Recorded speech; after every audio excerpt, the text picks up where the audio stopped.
ও হ্যাঁ ফ্লাইং যোগা আমি কোন যোগা মোগা করবো না। তুই তো করবি, তার বাপে আয়া করবো। শুনলাম যোগা করাইতে নাকি একটা সুন্দরী ভাই আইবো, নাম হলো পিঙ্কি।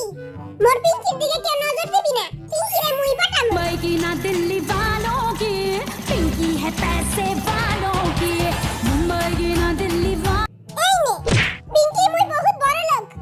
পিঙ্কি পিঙ্কি পাঙ্কি কই আঙ্গু পিঙ্কি পিঙ্কি। হ্যালো এভরিবডি, আমি আপনাদের ট্রেনার পিঙ্কু। পিঙ্কির চুলগুলি অনেক ছোট ছোট কিন্তু অনেক কিউট। আর এটা পিঙ্কি না, এটা একটা বোটকা বেড়া। হ্যাঁ এত বড় ধোকা, টাকলা চাকরি ফুটা বেড়া খামু। ও কত সুন্দর দোলনা। প্রথমে দোলনার উপর চড়মু, তারপর এক পা নিচে এক পা উপরে। ও ফাটলো ফাটলো ফাটলো রে, প্যান্ট ফাটলো। আমারটা ফাটবো না, ফাটলে আপনি গোটাই ফাটবো।